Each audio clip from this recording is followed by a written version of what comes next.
So I apparently need to stand here because this is being recorded, but I may ask people to press the button for the next slide, which I think will already need the next one, please. Affording assistance is taken from the advertisement we'll come to soon, which exists in a leaflet from 1822, which I looked at, and it's kind of a kind of document that spells out their sort of aims and ambitions.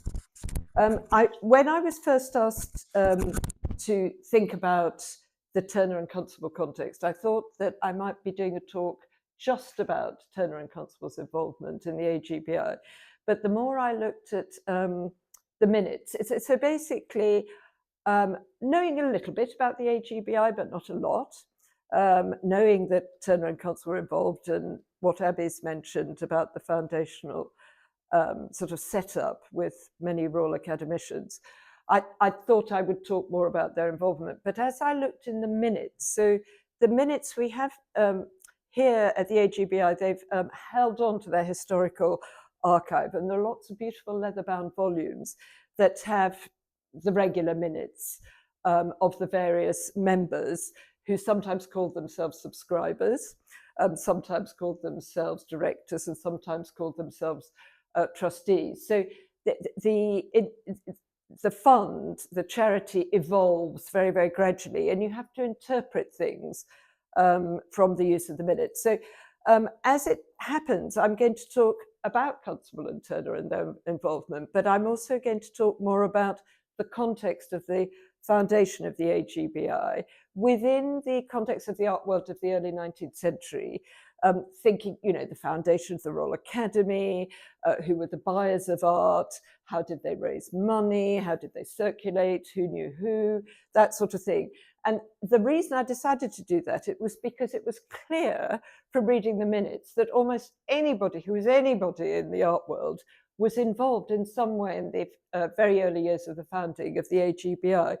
And I'm not sure that that's fully appreciated. So if I mean, certainly that's the case, but if and when more gets discovered, and maybe one day these records will be digitized, I think people will be thrilled and surprised to know about its early history and how it gradually evolved. So Constable and Turner, who are often paired together, of course, as, similar, but actually most especially rather different. And of course, we've got some big exhibitions coming up because shortly it's going to be 250 years since the respective births of Turner, who was born in 1775, and Constable in 1776. So that there'll be more of them in the future, and maybe the AGBI contributions can make, a contribution to that, to all that sort of celebration of their lives.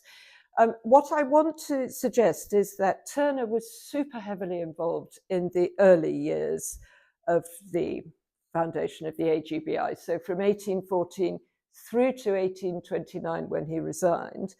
Constable was less involved early on, was actually first elected a director in 1818.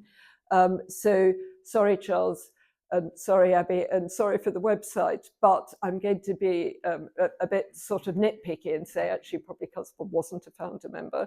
I'm going to try not to be too nitpicky over Turner because he wasn't involved in 1814, not till 1815, but there may be an interesting catch there, which I will suggest in relation to his friendship with Soane, John Soane, who absolutely was a founder member, if not the critical founder member, in my personal view. So if we could have the next slide, please. So the context of, so Abby mentioned about the Royal Academicians helping set up this important charity. And so cast your mind back a little bit, late 18th century, the exciting moment when we get the foundation of the RA in 1768. Joshua Reynolds, the first president. On the left, you've got all the founder members, including the two female founder members, Angelica Kaufmann and Mary Moser, who are there as portraits on the wall on the far right-hand side, because, of course, they couldn't be in the same room as the male model. because it would be inappropriate. So this is the context for the Royal Academy, which gradually, thanks to William Chambers' designs, gets its own dedicated space at part of New Somerset House.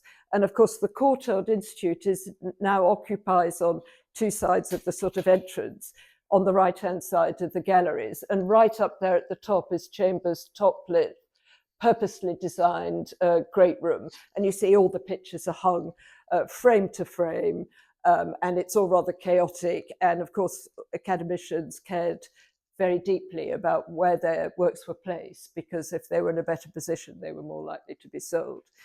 You'll also see, for what it's worth, that most of the paintings there show either portraits or what we term history pictures, so subject pictures, biblical, classical, or even modern history pictures. So that is the context. And then you think about a time when there's absolutely no welfare state, and you think about how hard it is for an artist to train and then to sell their work at all, particularly in these sorts of circumstances. And then you think, well, what happens to them when they get ill? Or when they die, what happens to their widow and children, as Abby was saying. So this was obviously, as artist bodies became more successful and artists became more prominent in the sort of British social and artistic scene of the early 19th century, obviously people started thinking about this more. So if I could have the next two slides, please. So what we get then is the foundation of a couple of charities who start thinking about how to support decayed artists. It's a funny expression. I was thinking about, what does that actually mean? Does it mean decayed in age, like getting on a bit, or decayed in, physical facility, can't pay very much, ill, no National Health Service, etc. But it could mean sort of both those things. So this leaflet you'll see is from 1822, and it's the nearest we have to, as far as I'm aware, a kind of philosophical statement of intent about what they're about, advertising their aims, and critically at the end, and I'll read out a few of these, is how much people have been giving that year, so as to encourage the others, So if you could print down what, I don't know, the Marquis of Stafford or John Soane had given, maybe that might encourage a new member to try and, give just as much, if not a bit more. What you probably won't be able to necessarily see it, but one of the points behind their argument, and the need to explain this, now, as I say, this is 1822, but they must have produced similar leaflets from day one, from 1814. And in fact, in the minutes for 1814, when there's only a provisional committee, it does say, costs of printing so many leaflets. So I think we can assume these were printed almost every year, but obviously they don't all survive. But what's particularly interesting, and as I say, you may not be able to read it, but they're at pains to distinguish themselves from another fund that does something similar, but is absolutely not them. So at the beginning of the second paragraph, you'll see it talks about the Artists Benevolent Fund, established in 1810. So 3 or 4 years before, they talk about this other fund, and their justification for themselves existing, for the AGBI setting itself up in the first instance, is to slightly rudely, I think, considering they later considered amalgamating, it sort of takes them to task for not expanding to include giving help to artists who hadn't actually subscribed to a specific scheme.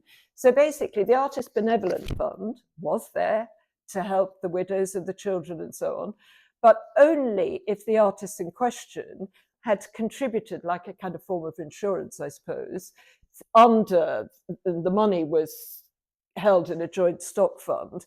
So they had to have paid their subscription, otherwise the widow and children got nothing. And of course, either not everybody could afford it, or wasn't it where it existence and so on. So the Artists General Benevolent Institution, they prided themselves on being able to help artists either because of need, distress, or because of the quality of their art. And there's a lot of discussion in this leaflet about the genius of artists and, you know, poor things, it takes so long to train. And then, you know, lots of people admire your works, but they don't necessarily buy them. So, you know, as an artist, what are you supposed to do? You're mixing with all these people who've got money.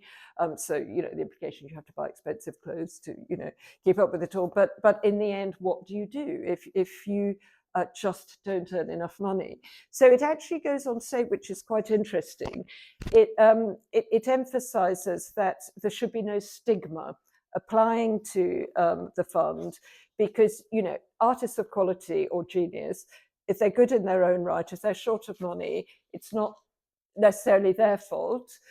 We can admire their work, but, you know, they struggle away. So, you know, we are there to help. So that's the context. And I think we need to assume that this context was being explained, as I say, from 1814. So they specify that they are distinct from this other fund, and that they've set themselves up because this other fund did not evolve to offer support free at the point of delivery, if you like. So if we could have the next slide, please. So I mentioned Soane's importance in this, and Abby mentioned Royal Academicians. And looking at the minutes of the meeting in 1814, and there are quite about 5 or 6 meetings that are minuted, and you look who's there, and Soane was at most of those meetings, but not in the chair.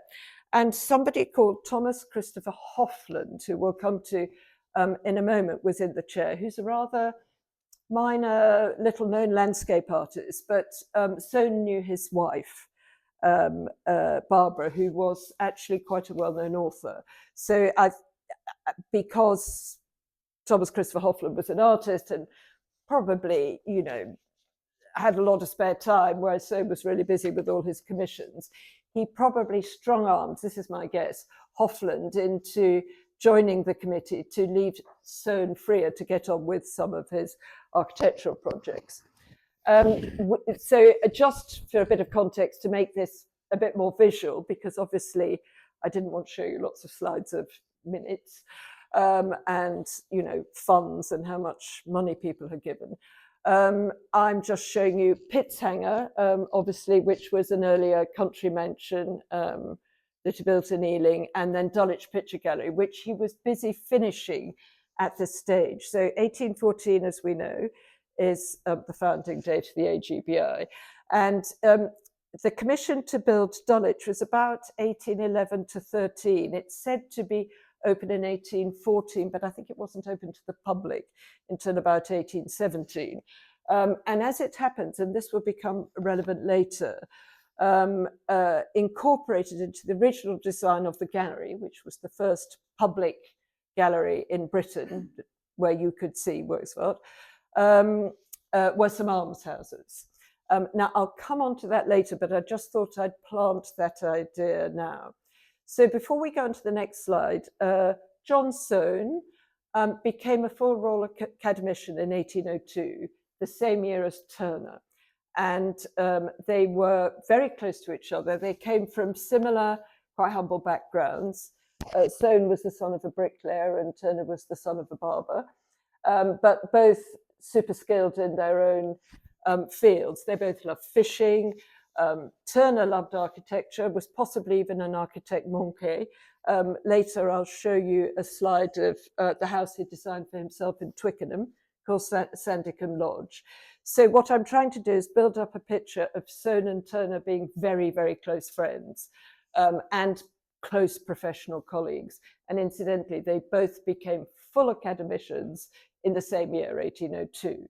And you had to go around lobbying to become an academician, and it was sort of quite hard work. So imagine when there were actually 3 elected that year, they were 2 of 3, but imagine the camaraderie that would ensue from having reached this, you know, the highest possible pinnacle of achievement in terms of sort of status in the art world at the same time.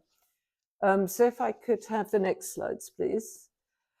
So actually, it's really interesting that Abby mentioned, because I didn't know this, and I'm wondering if she was thinking of James Wyatt. So basically, we've got the Royal Academy, we've got all these academicians who include architects and sculptors amongst the painters, didn't include engravers, I might add, and they were very peeved about that. They weren't allowed to become full academicians. But James Wyatt died in 1813, and I'm wondering if this is who Abby's thinking of, because I read in a book on Soane, a really good biography and monograph by Gillian Darley, that Soane was very close to Wyatt. They were both, academicians together and both architects. And he died unexpectedly. And Soane apparently went round trying to raise some money for the widow, and he failed to do so. So I'm wondering whether that was a specific prompt for Soane to push for this, for the AGBI the next year. I'm just showing you one of Wyatt's most famous buildings then, but sadly it burnt down, and Turner made some watercolours of it at the time it burnt down, is the interior of the Pantheon in Oxford Street. So I don't know if there was still that second M&S is still there. There's an M&S Marble Arch and an M&S at Oxford Street further down, which is actually on, and it's sometimes called the Pantheon branch, and that's actually on the site of Wyatt's Pantheon, which was a kind of, temple of entertainment. So I think that's one idea why Soane in particular would have favoured pushing for the foundation of the AGBI. Now, could I have the next slide, please? Now, this is when I've made one mistake, and this is you have to look out for my mistakes. Great Queen Street is obviously where the Freemasons' Hall is in Covent Garden, not Queen Anne Street. I think I was getting confused because Turner's studio and gallery, which he designed himself, was in Queen Anne Street. So I thought I'd slip that in. But anyway, so Soane was a bit of, he was really good sort of mover and very, he was very good in circulating. I mean, he was a fantastic architect in his own right. So he met lots of influential people through his work, and many of his clients were the aristocracy or gentry. But he also got to know the Duke of Sussex, who was George III's fifth son, through a working connection with the Freemasons' Hall. So basically, I don't quite understand. I'm certainly not going to attempt to give the history of Freemasonry, because I certainly don't understand it. But you get the various masters of the lodges, and then you have the super grand president type master. And then there's also whether or not some of the lodges amalgamated at that time. And apparently the Great Lodge amalgamated with the smaller lodge. And the Duke of Sussex, this fifth son of George III, was elected to be the super representative of the whole. And Soane, in 1813, started sort of cozying up a little bit to the Duke of Sussex, because he was involved in some projects nearby. And he became a Mason himself, Soane. And so this is quite interesting, 1813. And for two reasons, thinking about why Soane may have been interested in the AGBI, because obviously in Freemasonry, a lot of the emphasis is on charities and raising money for charities. But also it provided Soane with this incredibly important link, the Duke of Sussex himself, this important Mason, prime Mason, who he could nab as soon as he possibly could get hold of him to be the president of the AGBI. So I think this is why it happened in 1814. Now, this slide, just before, I think I may have this slide again later, but just to point out to you, because it's quite amusing in relation to the dinners that they had sometimes inside the Freemason Hall for the AGBI fundraising episodes, is that you see the two low-hanging chandeliers just to the left of the left chandelier, and a little bit further right to the right-hand chandelier. There are some sort of balconies that they're not curved, they're straight-sided, but they project a little bit from the walls. Just remember the balconies, because I've got something to tell you about those later. So if we could have the next slides, please. So I mentioned, so we've got Soane being the sort of major mover. But the first meeting in 1814, the chairman is this chap, Thomas Christopher Hoffland, who I mentioned. It's interesting, I found this online, a view of Richmond Hill, and apparently he had a big picture of Richmond Hill rejected by the Royal Academy in about 1821. But I wonder if he got involved in the AGBI early on, not for many years, because about 10 years early, he was looking as though he was going to be an artist of promise. The Marquis of Stafford, from the family of the Duke of Bridgewater, that had bought up this huge collection called the Orleans collection, which had been dispersed from France after the Revolution. He actually bought something by Hoffland. I think Beaumont did as well. So maybe about this time, people thought he was an up-and-coming artist. But I wonder if it was actually partly his wife, Barbara, who was an author and quite a really interesting woman who came from the north of England, from Knaresborough, and met her husband in Harrogate, having been widowed, and managed to bring in quite a lot of money for T.C. Hoffland into the marriage. And she got on with Soane incredibly well. So I wouldn't be surprised if she said, to keep my husband out of mischief, because he was a bit of a philanderer, and produce a child by somebody else, which Mrs. Hoffland ended up bringing up. Maybe, that was between her and Soane, getting her husband involved. And maybe he was very good at administration, but he fades from view, T.C. Hoffland, after just a year or so. Okay, if I could have the next slide, please. So, now that's very odd. This is my rather hopeless attempt to highlight things in PowerPoint, which, as you can see, I think I need a few lessons in. The bit that's covered over should have been highlighted and transparent, which it was on my screen, to say that Turner had been elected chairman in July 1815. And I think you can see that underneath it says the director. So that year, Turner had been elected a director and became chair. And he was chairman on and off regularly throughout the next, well, what are we now, 1815 to 29. So in all those years, and treasurer as well. So it is actually quite astonishing, Turner's commitment to the AGBI, because there were the regular meetings, both of the meetings of the subscribers, and then I'll be talking later about the stewards. They were the people who, had to nobble people at the dinner to get them to cough up and contribute to the AGBI.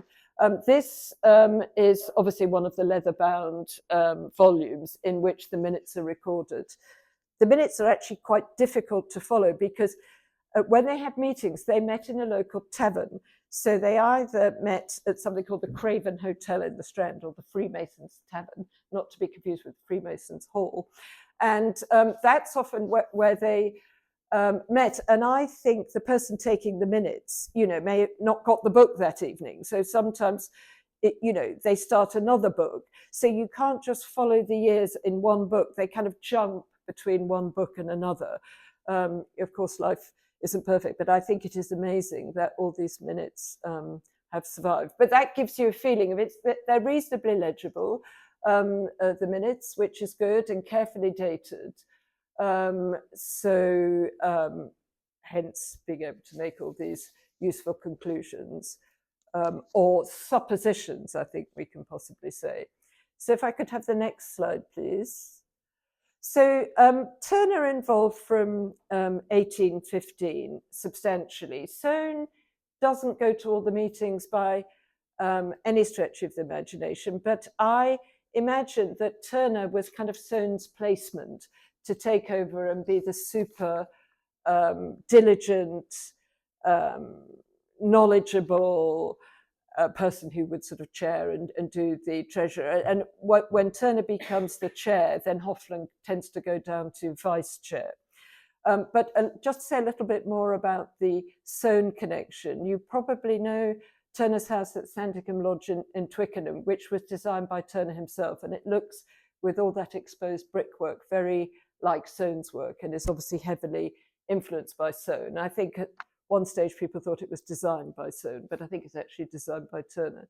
It did, fairly recently, it's been restored, and there are two critical differences. So the two little side wings have been added to have extra floors added, and those, after it had been analysed by a conservation architect and so on, those were sort of carefully removed.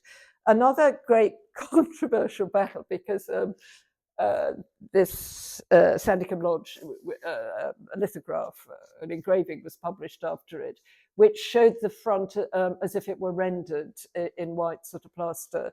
But the conservation architect, from having examined the structure and, I don't know, the infill of various things, concluded that actually the original was in brick.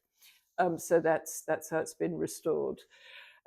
So this is, so more parallels with Soane. So Turner, Soane gave lectures on the history of architecture. He was a bit unreliable.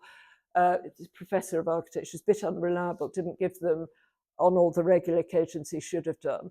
Turner was a professor of perspective, and he'd been trained in perspective by somebody called Thomas Moulton early on, and this is why I say he's a bit like an architect Moncke, and he did these incredibly beautiful watercolour drawings to illustrate some of his points. Obviously, in this case, reflections through a transparent globe, and others. And, you know, apparently he wasn't a very good lecturer, Turner. We think he possibly had dyslexia, and he had real difficulties getting his thoughts across. But people would go just to see the illustrations because they were so staggeringly beautiful. So this is another parallel, I think, with Soane that's so interesting. Okay, if I could have the next slide, please. So moving on to the dinners. So how did they raise their money? So 1814, we've got this provisional committee. The main thing they're talking about is planning the dinner for the following year, which took place at the Albion Tavern. And they'd obviously sort of caught on to this fundamental principle that the best way of raising money was to have a rather fancy annual dinner and to invite as many of the great and good of the art world as they could manage, and most especially to try and get somebody from royalty to, who they'd call the president or whatever, to give the opening speech at the dinner. So the first dinner, and I was amazed to find this slide of, no doubt, probably much altered, the Albion Tavern, which is where the first dinner took place. The president giving the speech that year was the Duke of Kent. And so he agrees to do that, and that's lovely. So all the plans talk, the minutes talk about, you know, what the dinner's going to cost and how much they should charge and how many invitations they should send out. And they appoint some of their subscribers or members as so-called stewards, who are allocated 12 tickets to distribute, and they put their own name on. But it isn't always clear to me whether those tickets were designed to be sold or whether they would be given away, depending on who you were sort of trying, you know, whether you could ask, sorry, you do actually have to pay, or if you felt you couldn't really ask, get them there and then hope that they'll nobble somebody else to pay. So I think that's not entirely clear, but obviously this is the main way of fundraising. Next slide, please.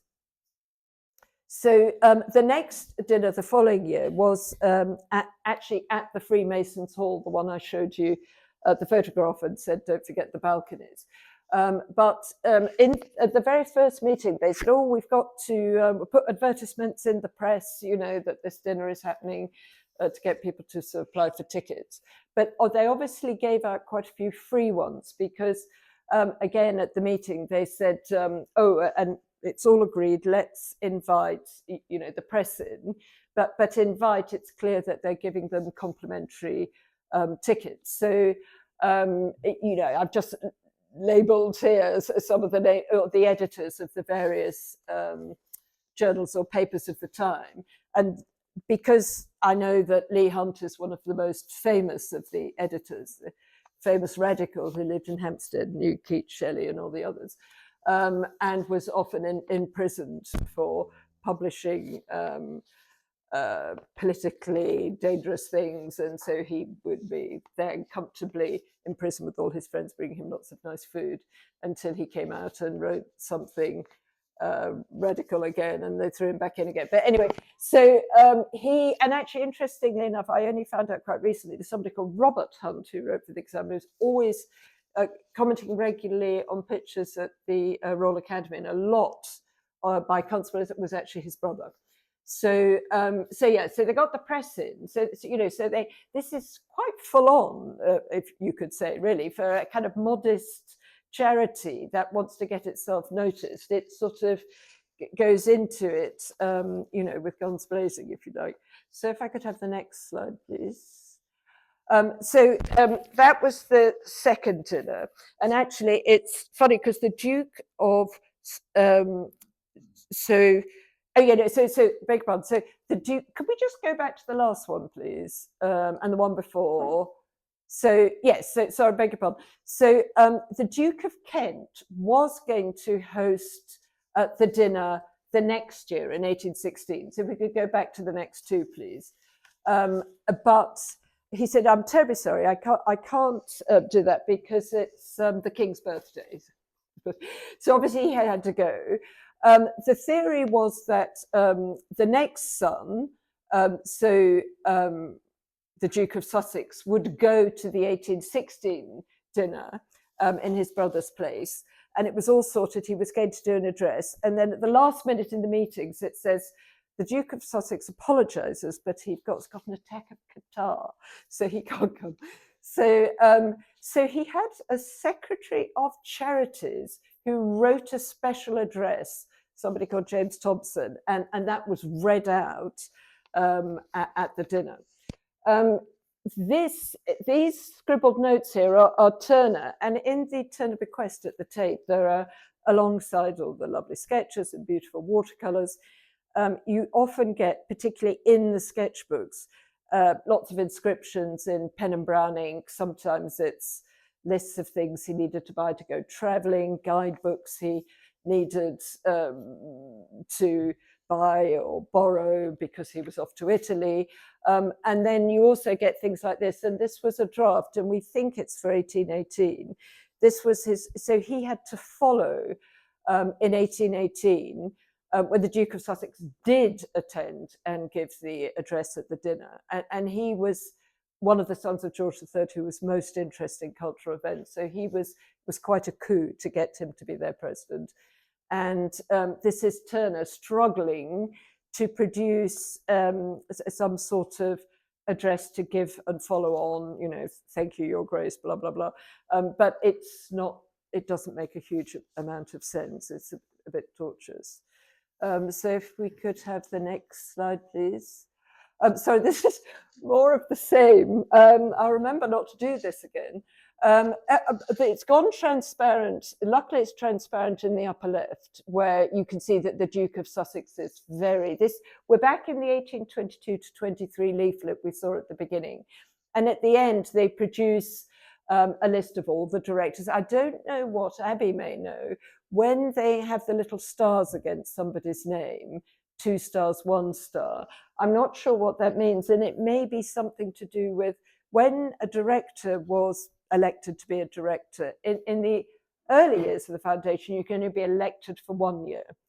Later on, it's up to 2 years. And guess what? By the 1820s, it could be for every 3 years. So it may be something to do with that.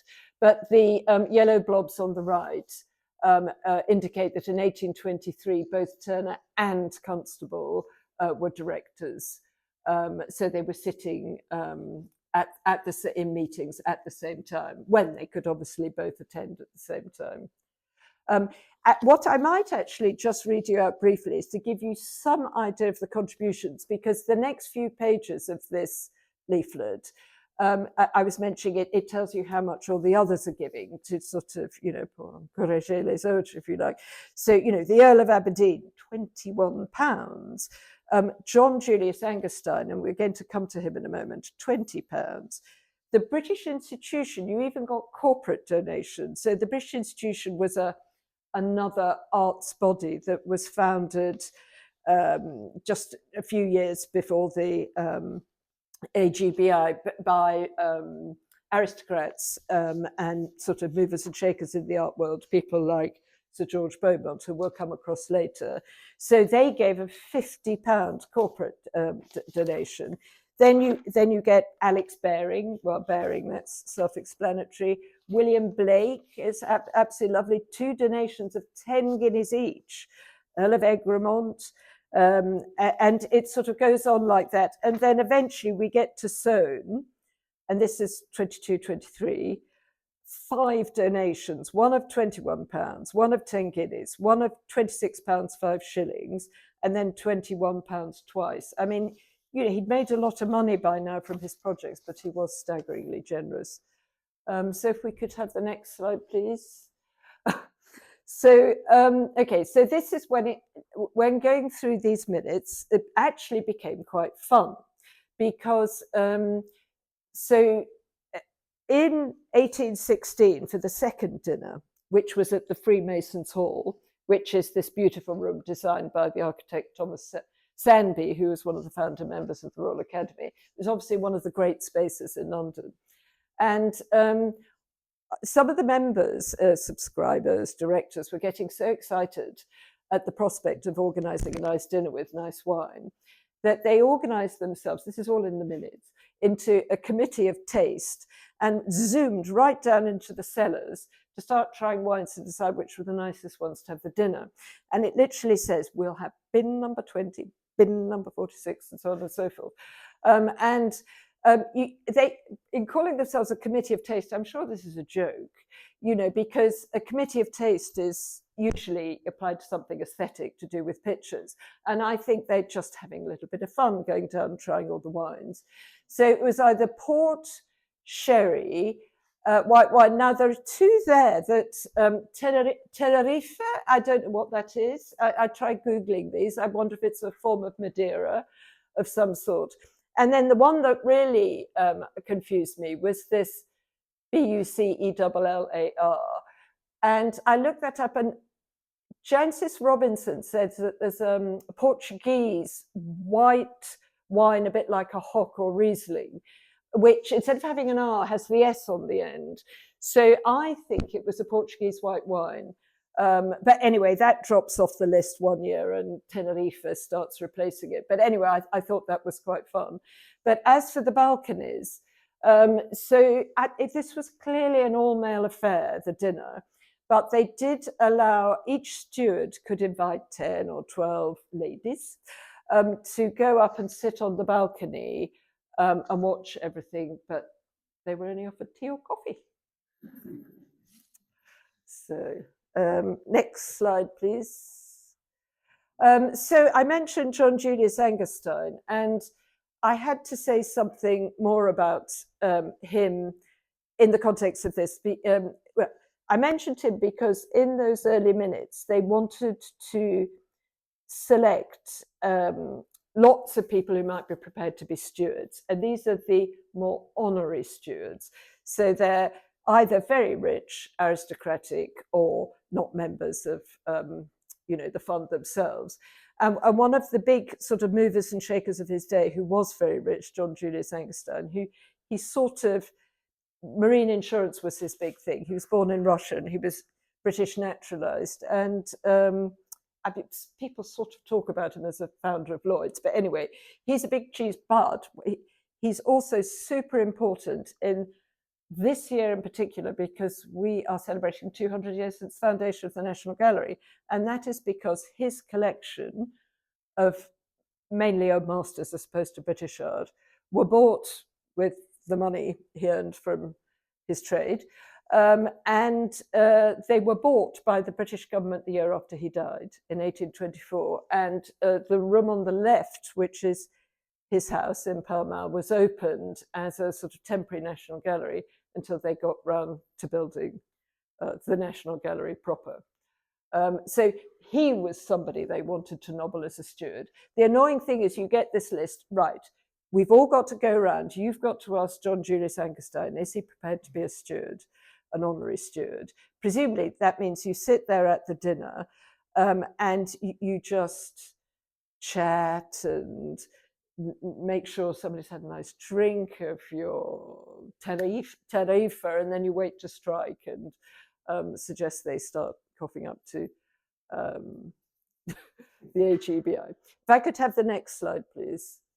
And this is actually quite interesting. This is when the inside of his house was used to still to show his collection. So it was the National Gallery. That was the nascent National Gallery. And I always think it's quite amusing, you know, those art historians, little things, these art historians. But the big Sebastiano del Piombo is National Gallery #1 because it was the first one that was catalogued from the Angerstein collection of, I think, about, I don't think they took the whole collection. I think it was about 24 works.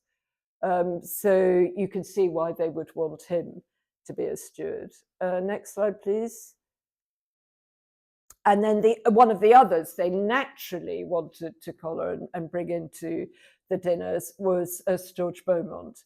And Beaumont is somebody I know all about because he was an important patron of early British artists, especially Constable, although a patron doesn't necessarily mean buy your pictures. Beaumont never bought anything by Constable, but he did treat him very beautifully. He helped him in many ways. He got him access to private collections.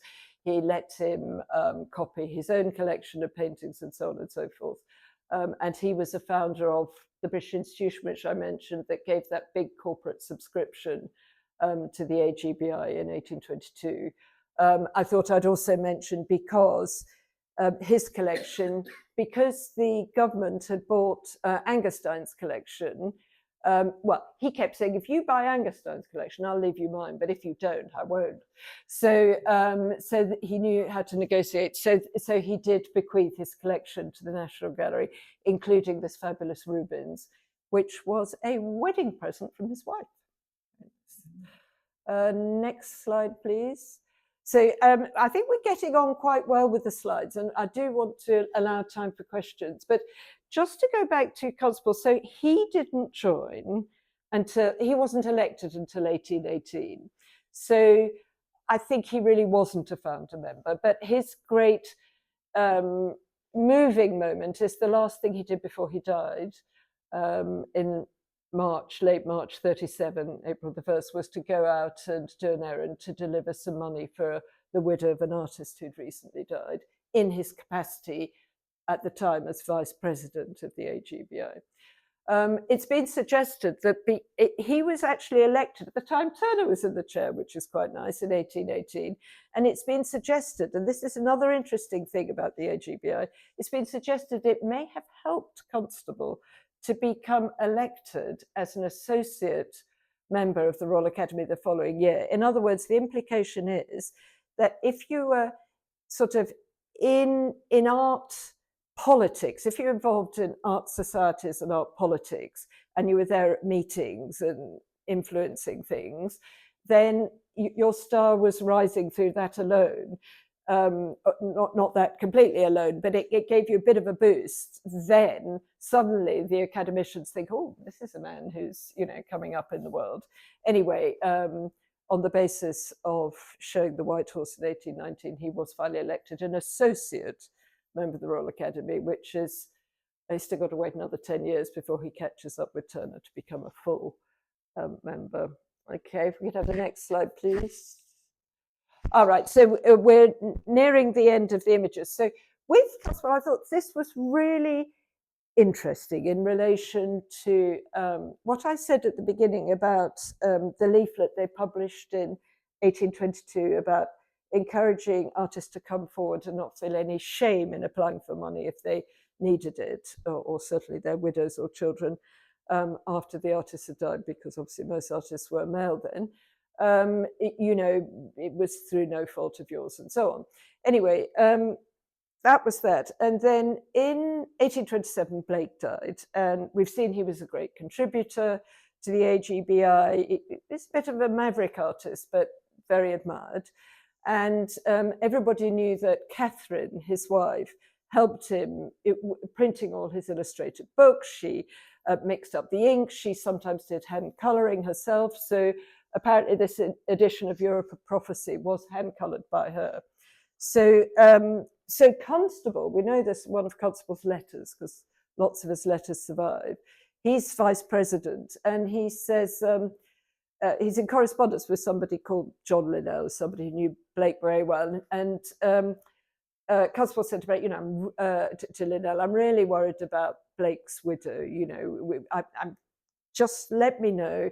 You tell me how she's getting on, and if she's struggling, I'll make sure that we have an urgent meeting of the AGBI, make sure we get her some money. No children, just the widow. And it transpires that they didn't have this urgent meeting, but a few months later, when they had their next meeting, the case of Catherine Blake was heard, and it had been closed because she said she didn't want the money, which is actually really interesting. So I don't know what her motives would be, but she turned down the offer of help. My guess is she lived for another 3 or 4 years and made a fair amount of money on continuing to produce the printed books, the engravings. You know, they'd been a self-sufficient team, so she probably knew she could survive. So there are two possibilities. Either she was embarrassed to accept help, or she probably thought, well, I won't take it because other people need it more than me. I can survive. So I think that's another really interesting thing that, you know, behind all this. Okay, the next slide, I think, is my final slide. Yeah, so so Turner, almshouses, AGBI. So Turner was, as I've mentioned a few times, regular contributor, chairman, treasurer, devoted attender when he could. You know, all this had to be fitted in between his travels here, there, and everywhere throughout Europe and the UK. But he became obsessed with the idea because he was so committed to the future of artists and their solvency, and you know, they shouldn't have to worry about money so they could continue to paint, that perhaps influenced by Soane, he wanted a gallery and some almshouses for decayed male, unmarried artists, landscape painters only. He wanted these, and these are his designs, which are in the Public Record Office. He wanted something a bit like this to be built for their benefit after his death. And by now, Turner was a seriously wealthy man. And I mentioned he had this sort of disagreement with the rest of the members of the board of the AGBI in 1829 as to how the money should be used.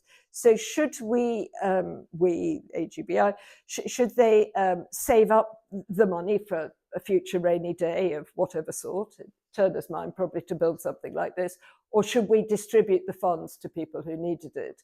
And the board was divided, and Turner, I think, wanted them to hang on to a lot of the money, maybe invested, to build this, because at one stage it looks as though Turner and even the AGBI itself, and this I don't know enough about, but you've got the Royal Naval College and the Chelsea Royal Hospital, and at one stage it looks as though the AGBI may have been thinking of setting up something similar for artists as well.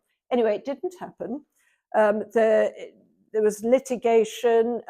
Turner's descendants queried the will. They tried to pretend he was mad when he made it. That's what you do if you want to try and have the will overturned. And it transpires that one of the codicils wasn't quite right, or the plot of land on which Turner wanted this to be built it hadn't been endorsed within a year of his death or something. So all this collapsed. But what happened instead, and actually, unfortunately, the AGBI would have got £500 as well to go with this plan. That was the deal. But in the end, what happened is the Court of Chancery settled it so that instead the family got some of their money, and the nation, instead of just getting a few of the finished pictures, or the ones that Turner said would go to the National Gallery, the conclusion was that the nation would get the entire contents of Turner's studio. So that's not just the finished pictures, like Dido building Carthage, but also, actually, that's actually pixelated, hasn't it, up there? But you can probably recognize it as Norham Sunrise.